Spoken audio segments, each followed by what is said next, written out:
Hi friends, welcome to tech travel Telugu. Friends, మన Indian roads గురించి మీ అందరికీ తెలిసిందే కదా. అన్ని చోట్ల కూడా ప్రాపర్గా అయితే ఉండదు. మధ్య మధ్యలో మనకి పాట్ హోల్స్ అయితే ఉంటాయి, పెద్ద పెద్ద స్పీడ్ బ్రేకర్స్ అయితే ఉంటాయి. కొంతమంది స్పీడ్గా వెళ్దాం అనుకుంటారు, కొంతమంది స్లోగా వెళ్దాం అనుకుంటారు. సో నాకైతే కొద్దిగా స్పీడ్గా వెళ్ళడం అంటే ఇష్టం అనమాట. ఆ పాట్ హోల్స్ దగ్గర కూడా కొద్దిగా స్పీడ్గా వెళ్తూ ఎంజాయ్ చేస్తూ రైడ్ చేయడం అంటే నాకు చాలా బాగా ఇష్టం. అలాగే ఆఫ్ రోడింగ్ కూడా చాలా ఇష్టం అనమాట. సో అడ్వెంచర్ టూరర్ కానీ 100% ఆఫ్ రోడ్ వెహికల్ కానీ ఒకటి పర్చేస్ చేద్దాం అని చెప్పేసి నేను చూస్తున్నాను. కుదిరితే ఈ ఇయర్లో పర్చేస్ చేస్తాను. దసరా టైంలో చాలా ఆఫర్స్ అయితే ఉంటాయి కదా, ఆ టైంలో పర్చేస్ చేయడానికి ట్రై చేస్తాను, లేకపోతే నెక్స్ట్ ఇయర్లో పర్చేస్ చేస్తాను. చాలామంది అయితే మెసేజ్ చేస్తున్నారు బెస్ట్ అడ్వెంచర్ వెహికల్స్ అయితే ఏమున్నాయి అని చెప్పేసి. నేను కూడా ఒక రీసెర్చ్ అయితే చేశాను. ఇక్కడ ఒక 10 వెహికల్స్ గురించి అయితే రాసుకుని పెట్టుకున్నాను అనమాట. 1 by 1 అయితే ఎక్స్ప్లెయిన్ చేస్తాను. కొంతమంది మెసేజ్ చేశారని చెప్పాను కదా, అందులో యశ్వంత్ అయితే ఇక్కడ మీరు చూడొచ్చు. హాయ్ బ్రో, మిమ్మల్ని KTM ఆరెంజ్ XP ఈవెంట్లో కలిశాను. యాక్చువల్లీ February 23rd నా బర్త్డే ఉంది. Advance happy birthday bro. So bike కొందామని చూస్తున్నాను, Xpulse 210 and SD adventure. So ఇదొక మెసేజ్ అయితే ఇంకొకళ్ళు వంశీ చేశారనమాట. హాయ్ బ్రో, నా పేరు వంశీ. నేను రీసెంట్గా ఎక్స్పల్స్ 210 పర్చేస్ చేశాను, బట్ చాలా ఇష్యూస్ ఉన్నాయి. లో అండ్ హై RPMలో బైక్ చాలా వైబ్రేషన్ అవుతుంది అని చెప్పేసి. సో మనం మొత్తం మాట్లాడుకుందాము, అసలు అడ్వెంచర్ వెహికల్స్ ఏమేమి ఉన్నాయి, వాటిలో మీరు ఏది కొనుక్కుంటే కొంతవరకు బాగుండిద్ది అనే దాని గురించి ఈ వీడియోలో క్లియర్గా డిస్కస్ చేద్దాం. స్కిప్ చేయకుండా లాస్ట్ వరకు చూడండి. ఎవరైతే అడ్వెంచర్ వెహికల్స్ పర్చేస్ చేద్దాం అనుకుంటున్నారో వాళ్ళకి ఈ వీడియో ఖచ్చితంగా హెల్ప్ అయ్యింది. ఫ్రెండ్స్, టోటల్గా 10 వెహికల్స్ అని చెప్పాను కదా, అందులో first vehicle hero ఎక్స్పల్స్ 210. So one of the best vehicle అని చెప్పుకోవచ్చు. స్పెసిఫికేషన్స్ పరంగా చూసుకున్న, ప్రైస్ పరంగా చూసుకున్న, మెయింటెనెన్స్ పరంగా చూసుకున్నా సరే ది బెస్ట్ అయితే నాకు అనిపించింది అనమాట. ఎందుకంటే హీరో షోరూమ్స్ అయితే అన్ని చోట్ల ఉంటాయి, హీరో స్పేర్ పార్ట్స్ అయితే చాలా తక్కువలోనే దొరుకుతాయి. కాబట్టి మీరు తక్కువ మెయింటెనెన్స్లో ఈ వెహికల్ అయితే యూజ్ చేసుకోవచ్చు అనమాట. తర్వాత మనకి ప్రైజ్ 2,10,000 రూపీస్లోనే మనకి ఎక్స్పల్స్ 210 అయితే లభిస్తూ ఉంది. తక్కువ ప్రైస్లోనే మనకి ఆ వెహికల్ లభిస్తూ ఉంది. ఫ్రంట్ మీకు 21 ఇంచ్ స్పోక్ వీల్ అయితే ఉండిద్ది. అలాగే పెర్ఫార్మెన్స్ కూడా బాగుండిద్ది అనమాట. DOS engine, liquid cooled, so అన్ని మంచి స్పెసిఫికేషన్స్ అయితే ఉన్నాయి కాబట్టి నాకు అది బెస్ట్ అనిపించింది. ఎవరైతే ఓవరాల్గా ఒక వెహికల్ కొనుక్కుందాం అనుకుంటున్నారో వాళ్ళైతే ఈ వెహికల్ కొనుక్కోవచ్చు.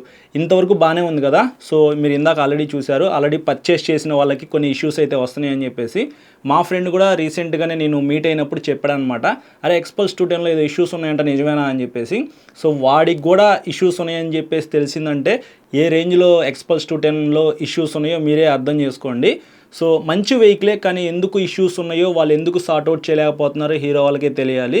కాబట్టి నేను రిస్క్ తీసుకుంటాను, నాకు ఎక్స్పల్స్ 210 నచ్చింది, నా బడ్జెట్కి అది ఓకే, తర్వాత సర్వీస్ కూడా నాకు తక్కువలోనే అయిపోయిద్ది, సో నాకు ఆ వెహికల్ కొనుక్కోవాలని ఉంది అని చెప్పేసి మీరు అనుకుంటే కొనుక్కోండి. నాకు కూడా కొనుక్కోవాలనిపించింది, బట్ రిస్క్ ఎందుకు, చాలామందికి నేను సజెస్ట్ చేశాను కూడా. సో నేను రైడ్ చేసినప్పుడు బాగానే ఉంది, కానీ ముందులా ప్రాబ్లమ్స్ అయితే వస్తున్నాయి కాబట్టి నేనైతే రిస్క్ తీసుకోదలుచుకోలేదు అనమాట. సో నేను కూడా అడ్వెంచర్ వెహికల్ కొనుక్కుందాం అని చెప్పేసి మీకు చెప్పాను కదా. సో నేను కూడా ఈ వెహికల్ అయితే కొనుక్కోవడానికి ఇంట్రెస్ట్ చూపించలేకపోతున్నాను అనమాట, ప్రాబ్లమ్స్ ఉన్నాయి కాబట్టి.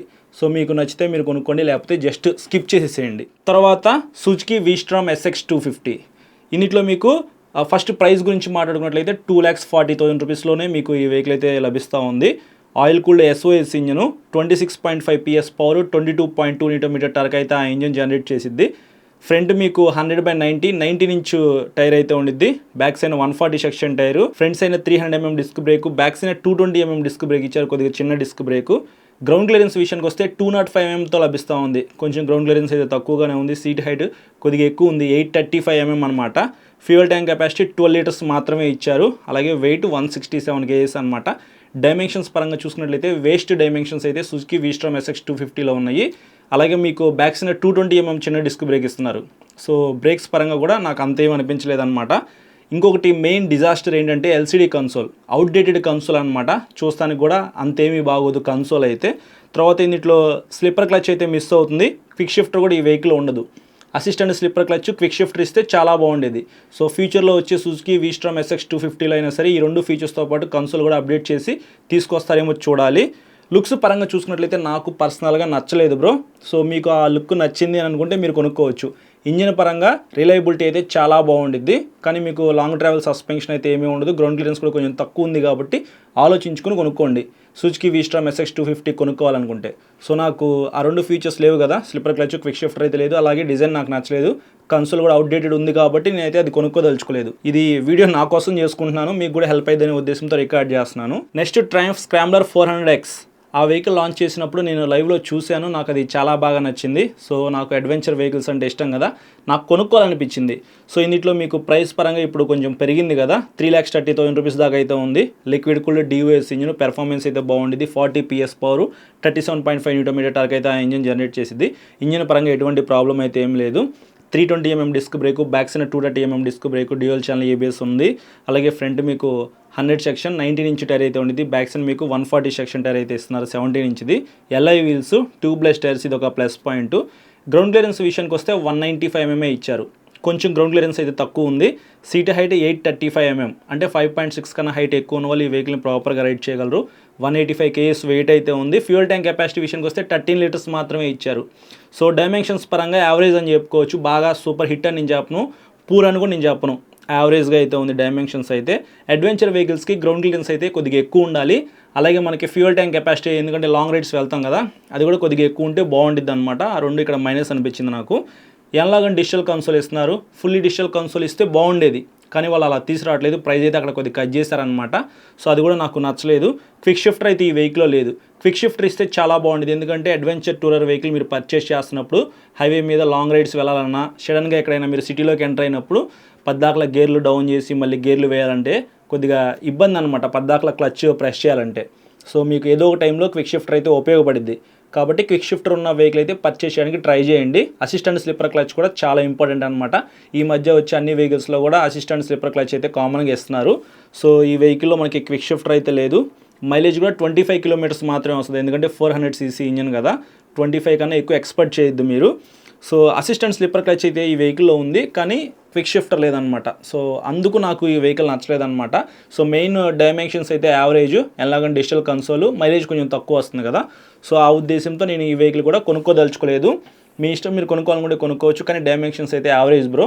సో అది ఆలోచించుకోండి. Next SD adventure, most famous vehicle అని చెప్పుకోవచ్చు. చాలామంది ఈ వెహికల్ మీద వీడియో చేయమని చెప్పేసి అడిగారు, నేను రికార్డ్ చేసి అప్లోడ్ చేస్తాను. ఆ వెహికల్ రైడ్ చేస్తున్నప్పుడు నేను చాలా బాగా ఎంజాయ్ చేస్తూ రైడ్ చేశాను. 2,40,000 రూపీస్లో ఆ వెహికల్ అయితే మీకు వచ్చేస్తుంది. అంటే అందులో వేరియంట్స్ ఉన్నాయి కాబట్టి నేను లోయర్ వేరియంట్ ప్రైజ్ చెప్పాను. 334cc liquid cooled DOS engine అయితే ఇచ్చారు. 30 PS పవర్, 30 Nm టార్క్ అయితే ఆ ఇంజిన్ జనరేట్ చేసిద్ది. పెర్ఫార్మెన్స్ అయితే అదిరిపోయింది అనమాట మీరు రైడ్ చేసేటప్పుడు. అసిస్టెంట్ స్లిప్పర్ క్లచ్ అయితే ఉంది. 320mm disc brake, front side back side 240mm disc brake, ABS అయితే ఉంది. సో బ్రేక్స్ పరంగా సూపర్ అంటే సూపర్ బ్రో. నేను రైడ్ చేసినప్పుడు ఆ వీడియోలో మాట్లాడాను బ్రేక్స్ గురించి, అది ఒకసారి చెక్ చేయండి. 90/90 21 ఇంచ్ వీల్తో లభిస్తూ ఉంది. అడ్వెంచర్ వెహికల్స్కి 21 ఇంచ్ వీల్ ఉంటే చాలా స్పీడ్గా అయితే మనం రైడ్ చేయొచ్చు. సో పాట్ హోల్స్లో కూడా మనకి అంత తొందరగా అయితే ఆ బంప్స్ తెలియదు అనమాట. సో ఆ ఫీచర్ అయితే ఈ వెహికల్లో ఉంది. 130 సెక్షన్ టైర్ అయితే బ్యాక్ సైడ్ ఇస్తున్నారు. స్పోక్ వీల్స్, ట్యూబ్ టైర్ అనమాట. గ్రౌండ్ క్లియరెన్స్ 220mm అనేది ఇస్తున్నారు, సరిపోయింది అనమాట. 220mm అంటే కొంచెం ఎక్కువగానే ఉంది. సీట్ హైట్ 815mm అనమాట, కొంచెం హైట్ అయితే తక్కువగానే ఉండిద్ది, కానీ వెయిట్ కొద్దిగా ఎక్కువ ఉండిద్ది బ్రో. 187 kgs వెయిట్ అనమాట. ఫ్యూయల్ ట్యాంక్ కెపాసిటీ విషయానికి వస్తే 15.5 లీటర్స్తో లభిస్తూ ఉంది. సో ఎవరైతే లాంగ్ రైడ్స్ వెళ్దాం అనుకుంటున్నారో వాళ్ళకి ఈ ఫ్యూయల్ ట్యాంక్ అయితే సరిపోయింది అనమాట, metal fuel tank. So dimensions పరంగా నాకు బెస్ట్ అనిపించింది. టైర్స్ అండ్ వీల్స్ పరంగా బెస్ట్ అనిపించింది. బ్రేక్స్ పరంగా బెస్ట్ అనిపించింది. ఫీచర్స్ కూడా ఉన్నాయి, మంచి DOS engine, assistant slipper clutch, ఇవన్నీ ఉన్నాయి కదా. కానీ కన్సోల్ మాత్రం నాకు నచ్చలేదు బ్రో. అవుట్డేటెడ్ కన్సోల్ అనమాట. అదేదో సగం కన్సోల్ అయితే ఇస్తున్నారు. టూ బ్రైట్ అయితే ఏమీ ఉండదు, అర్థం కాదు ఫస్ట్ పాయింట్. సో అదొకటి నాకు నచ్చలేదు. హీటింగ్ ఇష్యూస్ అయితే ఈ వెహికల్ మీరు నోటీస్ చేస్తారు. లిక్విడ్ కూల్డ్ DOS ఇంజిన్ కాబట్టి ఖచ్చితంగా మీకు హీట్ అవుతుంది, కానీ ఈ వెహికల్ ఇంకొంచెం ఎక్కువ హీట్ అవుతుంది. ప్రీవియస్ వెహికల్స్తో కంపేర్ చేస్తే కొంచెం తగ్గింది, కానీ నాకైతే నేను రైడ్ చేసినప్పుడు హీటింగ్ అయితే నేను నోటీస్ చేశాను. బట్ అది పెద్ద మ్యాటర్ అయితే కాదనమాట. కానీ మ్యాటర్ ఏంటంటే షోరూమ్స్ అనమాట. లిమిటెడ్ షోరూమ్స్ అయితే ఉంటాయి, అన్ని చోట్ల కూడా మీకు SD అడ్వెంచర్ వెహికల్స్ సర్వీస్ చేయడానికి అయితే ఉండదన్నమాట. సో మీ ఏరియాలో మీకు షోరూమ్ ఉంటే మాత్రం మీరు హ్యాపీగా ఈ వెహికల్ అయితే పర్చేస్ చేయొచ్చు. 2,50,000 రూపీస్ లోపు బెస్ట్ వెహికల్ అనమాట ఇది. సో మాకు దగ్గరలో అయితే విజయవాడలో ఉంది. నేను సర్వీస్ చేయించాలంటే నా ప్రోగ్రామ్ అంతా క్యాన్సిల్ చేసుకొని వెహికల్ తీసుకుని విజయవాడ వెళ్ళి సర్వీస్ చేయించుకొని తీసుకురావాలి. సో మనకి 5 to 10 కిలోమీటర్స్ డిస్టెన్స్లో షోరూమ్ ఉంటే బెస్ట్. సో అదొకటి అనమాట. సో నాకు కన్సోల్ ఒకటిను సర్వీస్ సెంటర్ దగ్గరలో లేవు కాబట్టి ఆ వెహికల్ నేను స్కిప్ చేస్తున్నాను. Next TVS RTX 300, the best vehicle bro, ఎందుకంటే అంత మంచి స్పెసిఫికేషన్స్తో లభిస్తూ ఉంది. ఫస్ట్ ఒకసారి స్పెసిఫికేషన్స్ చూద్దాం, లాస్ట్లో మీకు చెప్తాను. 4 మోడల్స్ అయితే ఉన్నాయి. బేస్ మోడలే 2,40,000 రూపీస్లో లభిస్తుంది. 300cc liquid cooled DOS engine, 36 PS power, 28.5 Nm torque అయితే ఆ ఇంజిన్ జనరేట్ చేసింది. ఇంజిన్ పరంగా సూపర్ అనమాట. స్లిప్పర్ క్లచ్ అయితే ఉంది, క్విక్ షిఫ్టర్ అయితే ఉంది, ట్రైలిస్ ఫ్రేమ్తో లభిస్తూ ఉంది. ఎలాయ్ వీల్స్ అయితే ఉంటాయి, tubeless tyres, front 19 inch, back side 150 section tyre, front 110 section tyre అనమాట. వైడ్ టైర్స్ మీకు టోటల్గా ఇప్పుడు నేను చెప్పే అన్ని వెహికల్స్లో కూడా కొద్దిగా వైడ్ టైర్స్ అయితే RTX 300లో ఉన్నాయి. టైర్స్ పరంగా ఇది ఒక plus point. Ground clearance 200 mm మాత్రమే ఇచ్చారు. కొంచెం ఎక్కువ గ్రౌండ్ క్లియరెన్స్ ఉంటే బాగుండేది. సీట్ హైట్ కూడా 835 mm అనమాట. ఇది కూడా కొద్దిగా హైట్ ఎక్కువ. ఫ్యూయల్ ట్యాంక్ కెపాసిటీ చాలా తక్కువ అయితే ఇచ్చారు, 12.5 లీటర్స్. వెయిట్ కూడా 180 kgs అయితే ఉంది. డైమెన్షన్స్ అయితే యావరేజ్ అని చెప్పుకోవచ్చు. నాకైతే డైమెన్షన్స్ ఈ వెహికల్ అస్సలు నచ్చలేదు. లుక్స్ కూడా నాకు అంతగా ఏం నచ్చలేదు. పర్సనల్గా నాకైతే లుక్స్ నచ్చలేదు అనమాట. మీకు నచ్చితే మీరు కొనుక్కోవచ్చు. Traction control, cruise control, Bluetooth, navigation, TPMS, riding modes, ride by wire technology చెప్పుకుంటా పోతే చాలా ఉన్నాయి అనమాట. డెడికేటెడ్గా వీడియో రికార్డ్ చేస్తాను. ఇంకా ఆ వెహికల్స్ అయితే రాలేదన్నమాట అన్ని షోరూమ్స్కి. రాగానే నేను రికార్డ్ చేసి మీ అందరికీ క్లియర్గా ఎక్స్ప్లెయిన్ చేసి నా రైడ్ ఎక్స్పీరియన్స్ మీతో షేర్ చేసుకుంటాను. కానీ 2,50,000 రూపీస్ లోపు 300cc మైలేజ్ కూడా ఒక మాదిరిగా బాగానే వస్తుంది అనమాట. 25 to 30 కిలోమీటర్స్ మధ్యలో మీరు ఎక్స్పెక్ట్ చేయొచ్చు. కాబట్టి SD అడ్వెంచర్ కొనుక్కునే బదులు ఈ వెహికల్ మీరు కొనుక్కోవచ్చు. కాకపోతే కొద్దిగా డైమెన్షన్స్ దగ్గర మీరు కాంప్రమైజ్ అవ్వాలి. లుక్స్ మీకు నచ్చితే ఓకే అనమాట. దీని తర్వాత కవాసకి KLX 230 2026 మోడల్. జాగ్రత్తగా వినండి బ్రో, 100% మీరు ఆఫ్ రోడ్కి వెళ్ళాలి అని అంటే ఈ వెహికల్ ది బెస్ట్ అనమాట. నేను కూడా కొనుక్కుందాం అని చెప్పేసి అనుకున్నాను, షోరూమ్కి కూడా వెళ్ళాను. ఇక్కడ మీకు కనిపిస్తుంది కదా, ఇది కవాసకి వాళ్ళ కొటేషన్ అని చెప్పుకోవచ్చు. నేనైతే షోరూమ్కి కూడా వెళ్ళి బుక్ చేద్దామని చెప్పేసి అనుకున్నాను. సో ఇందులో నాకు మైనస్ ఏమనిపించిందంటే, ఫస్ట్ ఒకసారి స్పెసిఫికేషన్స్ చూడండి. 12 ఎయిర్ కూల్డ్ ఇంజను, మీకు 223cc ఎయిర్ కూల్డ్ ఇంజిన్ అని చెప్పుకోవచ్చు. ఆన్ రోడ్ ప్రైస్ 2,43,000 రూపీస్ చెప్పారు. ఇందులో మీకు 290 mm disc brake, back side 230 mm disc brake ఇస్తున్నారు. బ్రేక్స్ పరంగా కొద్దిగా డౌన్ గ్రేడ్ అయితే ఉంది. 90/90 21 ఇంచ్ స్పోక్ వీలు, అలాగే back side 100/90 18 inch spoke wheel అయితే ఇస్తున్నారు. టైర్స్ పరంగా సూపర్ అనమాట. గ్రౌండ్ క్లియరెన్స్ 255 mm అనేది ఇచ్చారు. ఇంకా మీ ఇష్టం, ఎంత పెద్ద పెద్ద గుంతల్లోకి వెళ్ళినా సరే, పైకి ఎగిరి దూకినా సరే సరిపోయిద్ది. 880 mm సీట్ హైట్ అయితే ఇచ్చారు. 7.5 litres fuel tank capacity. Weight 139 kgs మాత్రమే. చాలా తక్కువ వెయిట్ అయితే ఉండేది. ఎవరైతే స్టార్టింగ్ ఇప్పుడు అడ్వెంచర్ చేద్దాం అనుకుంటున్నారో నాలాగా, వాళ్ళకి ఈ వెహికల్ సరిపోయిద్ది. 7.5 లీటర్స్ ఫ్యూయల్ ట్యాంక్ కాబట్టి అక్కడ మనం కొద్దిగా కాంప్రమైజ్ అయితే అవ్వాలి. కానీ మైలేజ్ అయితే బాగానే వస్తుంది. 35 to 40 దాకా ఎక్స్పెక్ట్ చేయొచ్చు మనము. సో ఒకసారి ఫుల్ ట్యాంక్ చేసుకుంటే ఓవరాల్గా 250 to 300 కిలోమీటర్స్ ట్రావెల్ చేయొచ్చు. కాబట్టి నాకైతే ఓకే అనిపించింది. LCD కన్సోల్ ఇస్తున్నారు. ఇది బేసిక్ కన్సోల్ అని చెప్పుకోవచ్చు. ఇందులో మీకు ఏమి ఇన్ఫర్మేషన్ అయితే ఉండదు, ఫీచర్స్ కూడా ఏమీ ఉండవు అనమాట. సో ఎక్స్ట్రీమ్లీ ఆఫ్ రోడ్లోకి మీరు ఈ వెహికల్ వేసుకుని వెళ్ళాలి అనుకుంటే హ్యాపీగా వెళ్ళిపోవచ్చు. కానీ ఇక్కడ మీరు జాగ్రత్తగా వినండి, KLX 230 కొనుక్కోవాలి అనుకుంటే స్పేర్ పార్ట్స్ ఉంటాయి కదా, ఇంజిన్ ఆయిల్, సో తర్వాత ఆయిల్ ఫిల్టరు, వాటర్ వాష్, ఇవన్నీ కలిపి మీకు 2,700 రూపాయల దాకా అయితే అవుతుంది. సో వీళ్ళు ఫ్రీ సర్వీసెస్ అయితే ఏమీ ప్రొవైడ్ చేయట్లేదు. సో ప్రతిదీ కూడా మీకు పెయిడ్ సర్వీస్ అనమాట. లేబర్ కాస్టే 2,700 రూపాయల దాకా అయితే అవుతుంది. So spare parts cost, labour cost రెండు కూడా సేమ్ అనమాట. ఓవరాల్గా 5,500 దాకా మీకు ఫస్ట్ సర్వీస్ కాస్ట్ అయ్యే అవకాశం అయితే ఉంది. సో కవాసకి వెహికల్స్ అయితే టూ ఎక్స్పెన్సివ్ అనమాట. మెయింటెనెన్స్ అయితే చాలా ఎక్కువ అయితే ఉండిద్ది. కాబట్టి మెయింటెనెన్స్ పరంగా అయితే మీకు ఈ వెహికల్ వేస్ట్ అని చెప్తాను. తక్కువ మెయింటెనెన్స్ ఉండాలంటే మాత్రం మీరు ఈ వెహికల్ అయితే కొనుక్కోవద్దు. సో ఇందులో ఏదైనా పార్ట్స్ కావాలంటే మళ్ళీ మనం చాలా రోజులైతే వెయిట్ చేయాలి, ఆర్డర్ పెట్టి తెప్పియాలన్నమాట. రెడీగా అయితే ఏమీ ఉండవు. అలాగే కవాసకి షోరూమ్స్ కూడా అన్ని చోట్ల ఉండవు అనమాట. మాకైతే విజయవాడలో ఉంది. సో మీ ఏరియాలో కవాసకి షోరూమ్ లేకపోతే మళ్ళీ మీరు చాలా దూరం ట్రావెల్ చేసి ఈ వెహికల్కి సంబంధించిన స్పేర్ పార్ట్స్ అయితే కొనుక్కోవాలి. సో ఈ వెహికల్ స్కిప్ చేసేసేయండి. చాలామంది ఈ వెహికల్ అయితే కొనరు. సో అడ్వెంచర్ టూరర్ అయితే కొనుక్కుంటారనమాట. ఫ్రమ్ మై పాయింట్ ఆఫ్ వ్యూలో నాకైతే ఇది వద్దనిపించింది అనమాట. తర్వాత KTM అడ్వెంచర్ 250 2,98,000 రూపీస్ అంట. ఇక్కడ మీరు చూడొచ్చు, ఇది KTM అడ్వెంచర్ 250కి సంబంధించిన కొటేషన్ అనమాట. నేనైతే వెళ్ళి కొటేషన్ తీసుకున్నాను. సో ఇది పర్చేస్ చేద్దామని చెప్పేసి 250cc liquid cooled SOS engine అయితే ఇచ్చారు. మీకు స్లిప్పర్ క్లచ్ అయితే ఉండిద్ది, అసిస్టెంట్ స్లిప్పర్ క్లచ్ అనమాట. 320 mm disc brake, 240 mm disc brake, trellis frame అయితే ఉండిద్ది. ఫ్రంట్ మీకు 19 ఇంచ్ టైరు, బ్యాక్ సైడ్ మీకు 17 ఇంచ్ టైరు. గ్రౌండ్ క్లియరెన్స్ విషయానికి వస్తే 228 mm అనమాట. గ్రౌండ్ క్లియరెన్స్ కూడా కొద్దిగా సాటిస్ఫై చేస్తుంది. సీట్ హైట్ 825 mm, అలాగే ఫ్యూయల్ ట్యాంక్ కెపాసిటీ 14.5 లీటర్స్ అనమాట. Weight 176 kgs. డైమెన్షన్స్ పరంగా నాకు బాగా నచ్చింది. టైర్స్ కూడా ఓకే, బ్రేక్స్ కూడా okay. 5 inches TFT colour console అయితే ఇస్తున్నారు. కన్సోల్ పరంగా సూపర్. బ్లూటూత్ అయితే ఉంది, అలాగే నావిగేషన్ ఉంది. క్విక్ షిఫ్టర్ ప్లస్ అయితే ఈ వెహికల్ ఉంది. సో ఇది సూపర్ అని చెప్పుకోవచ్చు. సూపర్ మోటో ABS అయితే ఉంది, హజార్ లైట్స్ అయితే ఉన్నాయి. 25 కిలోమీటర్స్ దాకా మైలేజ్ అయితే ఎక్స్పెక్ట్ చేయొచ్చు. ఇవన్నీ ఈ వెహికల్కి సంబంధించిన మెయిన్ స్పెసిఫికేషన్స్ అనమాట. నాకైతే నచ్చింది. మెయింటెనెన్స్ అయితే చాలా తక్కువ ఉండిద్ది అనమాట కవాసకి వెహికల్స్తో కంపేర్ చేసుకుంటే. ఇప్పుడు బజాజ్ వాళ్ళు ఓన్ చేసేసుకున్నారు కదా KTMని, కాబట్టి మెయింటెనెన్స్ అయితే తక్కువగా ఉండిద్ది అనమాట. సో ఇది నేను ఆప్షనల్లో పెట్టుకున్నాను. కొనుక్కుంటే అడ్వెంచర్ 250 కొనుక్కుంటాను. సో కొద్దిగా డిజైన్ కూడా నాకు బాగా నచ్చింది అనమాట. ఆ విండ్షీల్డ్ అవన్నీ కొద్దిగా మోడిఫికేషన్ చేసుకుంటే సూపర్ అయితే ఉండిద్ది. దాని తర్వాత మిగతా వెహికల్స్ విషయానికి వస్తే హిమాలయన్ 450 చాలామంది ఆ ఫ్రేమ్స్ ఇరిగిపోతున్నాయి, బిల్ట్ క్వాలిటీ అంతగా లేదు అని చెప్పేసి అంటున్నారు కదా.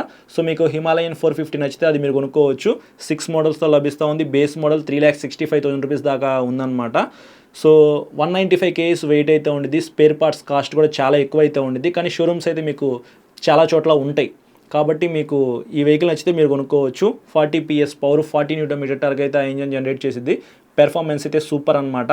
సో చాలామంది లాంగ్ రైడ్ వెళ్దాం అనుకుంటే ఈ వెహికల్ కొనుక్కుంటారు. పర్సనల్గా నాకైతే నచ్చలేదు. నేను కూడా ఈ వెహికల్ మీకు సజెస్ట్ చేయను. కాస్ట్ ఎక్కువ కదా, అంత కాస్ట్ పెట్టి ఈ వెహికల్ కొనుక్కోవడం కన్నా TVS RTX 300 కొనుక్కోవడం చాలా బెస్ట్. తర్వాత హోండా NX 200. ఇది అడ్వెంచర్ వెహికల్ కాదు కానీ అడ్వెంచర్ టూరర్ వెహికల్ అనమాట. 1,90,000 రూపీస్లోనే ఈ వెహికల్ మీకు వచ్చేస్తూ ఉంది. 184cc 12 air cooled engine, 17 PS power, 16 Nm torque అయితే ఈ ఇంజన్ జనరేట్ చేసింది. ఆఫ్ రోడ్లోకి వెళ్ళినప్పుడు మీకు అంత పెర్ఫార్మెన్స్ అయితే ఏమీ ఉండదు. 276mm డిస్క్ బ్రేక్ ఫ్రంట్స్ అయినా, 220mm డిస్క్ బ్రేక్ బ్యాక్స్ అయినా, చిన్న డిస్క్ బ్రేక్స్ ఆ ఇంజన్ జనరేట్ చేసే పవర్ అండ్ టార్క్ ఈ బ్రేక్ సరిపోతాయి. మీకు ఫ్రంట్ 110 సెక్షన్ టైర్, బ్యాక్స్ అయినా 140 సెక్షన్ టైర్ అయితే ఇస్తున్నారు. ఇది నార్మల్ టైర్స్ అనమాట. సో రెండు కూడా 17 ఇంచ్ టైర్సే. 19 ఇంచ్ టైర్ ఇస్తే బాగుండేది NX 200కి, అది ఇవ్వలేదు. Ground clearance 167mm. TVS రైడర్లోనే కొద్దిగా గ్రౌండ్ క్లియరెన్స్ ఎక్కువ ఉంది కదా, ఇందులో చాలా తక్కువ గ్రౌండ్ క్లియరెన్స్ అయితే ఉంది. సీట్ హైట్ 810mm అయితే ఇచ్చారు. 12 litres fuel tank capacity, 148 kgs weight. So design అయితే అస్సలు బాగాలేదనమాట నాకైతే. అసలు ఈ వెహికల్ మనం రిమూవ్ చేద్దాం. NX 200 అయితే మీరు కొనుక్కోవద్దు. Kawasaki versus 300. నేను షోరూమ్కి వెళ్ళినప్పుడు ఈ వెహికల్ చూశాను, లైవ్లో సూపర్ అయితే ఉంది బ్రో. మీకు 4,10,000 రూపీస్ దాకా అయితే ఉందన్నమాట ప్రైస్ అయితే. 296cc ప్యారలల్ ట్విన్ ఇంజిన్ అయితే ఆ వెహికల్లో యూజ్ చేస్తారు. ఇంజిన్ సౌండ్ కూడా సూపర్ అయితే ఉండిద్ది. హై RPMలో మీరు రైవ్ చేసుకుంటే ఈ వెహికల్ అయితే రైడ్ చేయొచ్చు. 39 PS పవర్, 26 Nm టార్క్ అయితే ఆ ఇంజిన్ జనరేట్ చేసిద్ది. 180mm గ్రౌండ్ క్లియరెన్స్ అయితే ఇచ్చారు. గ్రౌండ్ క్లియరెన్స్ ఈ వెహికల్ కొంచెం తక్కువ ఉంది. 815mm సీట్ హైట్, అలాగే ఫ్యూయల్ ట్యాంక్ కెపాసిటీ 17 లీటర్స్ అయితే ఇచ్చారు. సో ఫ్యూయల్ ట్యాంక్ బాగానే ఉంది, అలాగే గ్రౌండ్ క్లియరెన్స్ కొంచెం తక్కువ ఉంది కాబట్టి అది ఒకసారి చూసుకోవాలి. ప్రైస్ అయితే టూ ఎక్స్పెన్సివ్ అనమాట. స్పేర్ పార్ట్స్ కాస్ట్ కూడా కొద్దిగా ఎక్కువ అయితే ఉండిద్ది. సో ఈ వెహికల్ నేను మీకు సజెస్ట్ చేయను, మీకు నచ్చితే మాత్రం మీరు కొనుక్కోవచ్చు. కవాసకి వర్సెస్ 300 కూడా స్కిప్ చేసేసేయండి. ఇంకా ఎక్స్ట్రాగా మీకు 11th vehicle Triumph scrambler 400XE. ఇది మీకు స్పోక్ వీల్స్తో లభిస్తూ ఉంది. ఒక 30,000 రూపాయలు ఎక్స్ట్రా యాడ్ చేసుకుంటే మీరు ఈ వెహికల్ పర్చేస్ చేయొచ్చు. సేమ్ మీకు 40 PS power, 37.5 Nm torque generate చేసే DOSC లిక్విడ్ కూల్ ఇంజిన్ అయితే ఆ వెహికల్లో ఉండిద్ది. 320mm disc break, 230mm disc break అయితే ఇస్తున్నారు. అసిస్టెంట్ స్లిప్పర్ క్లచ్ అయితే ఉండిద్ది. అలాగే 19 inch spoke wheel, back side 17 inch spoke wheel అయితే ఉండిద్ది. స్పోక్ వీల్స్తో కావాలి అనుకుంటే ట్రయంఫ్ దగ్గర నుంచి 400cc ఈ వెహికల్ అయితే కన్సిడర్ చేసుకోవచ్చు. 3,60,000 రూపాయల దాకా అయితే ఉంది. సో ఈ 11 వెహికల్స్లో మీకు నచ్చిన వెహికల్ అయితే మీ ఇష్టం, మీరు ఏదైనా పర్చేస్ చేయొచ్చు బ్రో. రాయల్ ఎన్ఫీల్డ్ హిమాలయన్ 450 అయితే మీరు కన్సిడర్ చేసుకోవచ్చు. కొద్దిగా స్పేర్ పార్ట్స్ కాస్ట్ ఎక్కువ ఉంటాయి, మెయింటెనెన్స్ ఎక్కువ ఉన్నా పర్వాలేదు అనుకుంటే మీరు ఇది కొనుక్కోండి. ట్రయంఫ్ స్క్రాంబ్లర్ 400XE కూడా మీరు కొనుక్కోవచ్చు అనమాట. కాకపోతే ప్రైస్ ఎక్కువ, మెయింటెనెన్స్ కూడా కొద్దిగా ఎక్కువ ఉండేది. అలాగే అన్ని చోట్ల కూడా షోరూమ్స్ అయితే ఉండవు. సో KLX 230 అయితే స్కిప్ చేసేసేయండి. అడ్వెంచర్ 250 అయితే మీరు హ్యాపీగా కన్సిడర్ చేసుకోవచ్చు. మెయింటెనెన్స్ అయితే చాలా తక్కువ ఉండిద్ది. TVS RTX 300 కూడా కొనుక్కోవచ్చు. డిజైన్ మీకు నచ్చితే. డైమెన్షన్స్ దగ్గర మీరు కొద్దిగా కాంప్రమైజ్ అయితే అవ్వాలన్నమాట. తర్వాత SD అడ్వెంచర్ కూడా మీరు కన్సిడర్ చేసుకోవచ్చు. హీటింగ్ ఇష్యూస్ నాకు పర్వాలేదు అని అనుకుంటే మాత్రం. వెయిట్ కొద్దిగా ఎక్కువ ఉండేది, అది మీరు మైండ్లో పెట్టుకోండి. సుజుకి విస్టామ్ SX 250 అయితే నేను మీకు సజెస్ట్ చేయను. ఎక్స్పల్స్ 210 అయితే ఆల్రౌండర్ వెహికల్ అనమాట, కానీ ఇష్యూస్ ఉన్నాయి కాబట్టి అది కూడా నేను కొనుక్కోలేకపోతున్నాను అనమాట. KLX 230 కూడా నాకు కొనుక్కోవాలనిపిస్తుంది, ఎందుకంటే నేను కొద్దిగా సన్నగా ఉంటాను. హైయెస్ట్ గ్రౌండ్ క్లియరెన్స్ అయితే ఉంది. ఎక్స్ట్రీమ్లీ ఆఫ్ రోడ్లోకి ఆ వెహికల్ తీసుకెళ్లొచ్చు. పెర్ఫార్మెన్స్ ఎలా ఉంటుంది ఏంటనేది కూడా నాకు ఒక ఐడియా లేదు కాబట్టి నేను టెస్ట్ రైడ్ చేసిన తర్వాత KLX 230 లేకపోతే అడ్వెంచర్ 250 అనేది డిసైడ్ అవుతాను. ఒకవేళ పోతే పోయినా ఇంకొంచెం మనీ యాడ్ చేసుకొని అడ్వెంచర్ 390X కొనుక్కుంటే నాకు పర్ఫెక్ట్గా సెట్ అయిద్దని అనిపిస్తే అది కూడా ఒకసారి కన్సిడర్ చేసుకొని కొనుక్కుంటాను. ఏదేమైనప్పటికీ నేను కొనుక్కునే ముందు మీ అందరికీ చెప్పి కొనుక్కుంటా. సో ఒక వీడియో కూడా రికార్డ్ చేస్తాను. ప్రస్తుతానికి ఈ 10 వెహికల్స్లో మీకు ఏది నచ్చితే అది కొనుక్కోవచ్చు బ్రో. నా పర్సనల్ ఎక్స్పీరియన్స్ అయితే మీకు చెప్పాను. నాకున్న నాలెడ్జ్ ప్రకారంగా నేను మొత్తం స్క్రిప్ట్ రాసుకొని డైమెన్షన్స్ ఏంటి, ఏది కొనుక్కోవాలి, ఏది కొనుక్కోకూడదు, ఏం ప్రాబ్లమ్స్ ఉన్నాయనేది మొత్తం మీకు ఎక్స్ప్లెయిన్ చేశాను కదా. ఎంతో కొంత ఈ వీడియో మీకు హెల్ప్ అయిద్దనే ఉద్దేశంతో రికార్డ్ చేశాను. కొద్దిగా వీడియో లెంత్ ఎక్కువ అయి ఉండొచ్చు, కానీ సీరియస్లీ ఎవరైతే అడ్వెంచర్ వెహికల్స్ ప్రజెంట్ పర్చేస్ చేద్దాం అనుకుంటున్నారో వాళ్ళకి ఈ వీడియో ఖచ్చితంగా హెల్ప్ అయిద్ది అనమాట. సో ఎవరైతే మీ ఫ్రెండ్స్ పర్చేస్ చేద్దాం అనుకుంటున్నారో మోటార్ సైకిల్ అడ్వెంచర్ టూరర్ కానీ లేకపోతే ఆన్ అండ్ ఆఫ్ రోడ్కి యూజ్ చేసుకునే మోటార్ సైకిల్ ఒకటి కొనుక్కుందాం అనుకుంటున్నారో వాళ్ళకి ఈ వీడియో షేర్ చేయండి, వాళ్ళకి హెల్ప్ అవుతుంది. మీరు ఈ వీడియో చూస్తే మాత్రం ఖచ్చితంగా లైక్ చేయండి. లైక్ చేస్తే అందరికీ వెళ్తుంది అనమాట, కొద్దిగా బూస్ట్ అయితే వస్తుంది. కుదిరితే ఈ వీడియోని 3 సార్లు అయితే హైప్ చేసి కొద్దిగా హెల్ప్ చేస్తారని చెప్పేసి అనుకుంటున్నాను. ఎవరైతే మన ఛానల్ని సబ్స్క్రైబ్ చేయకుండా చూస్తున్నారో వాళ్ళైతే ఇప్పుడే సబ్స్క్రైబ్ చేసుకుని పక్కన బెల్ ఐకాన్ అయితే క్లిక్ చేసి పెట్టుకోండి. నేను వీడియో పెట్టిన వెంటనే మీకు నోటిఫికేషన్ అయితే వస్తుంది. ఇంకా చాలా వీడియోస్ అయితే పెండింగ్లో ఉన్నాయి. 1 by 1 అయితే నేను అప్లోడ్ చేస్తూనే ఉంటాను. కొంచెం బిజీ అయితే ఉన్నాను అనమాట వేరే పని మీద, అందుకని మీకు 2-3 డేస్ నుంచి వీడియోస్ అయితే సరిగా రావట్లేదు, బట్ వస్తాయి. ఖచ్చితంగా మీరు సబ్స్క్రైబ్ చేసుకుని సపోర్ట్ చేస్తూ ఉండండి. బాయ్.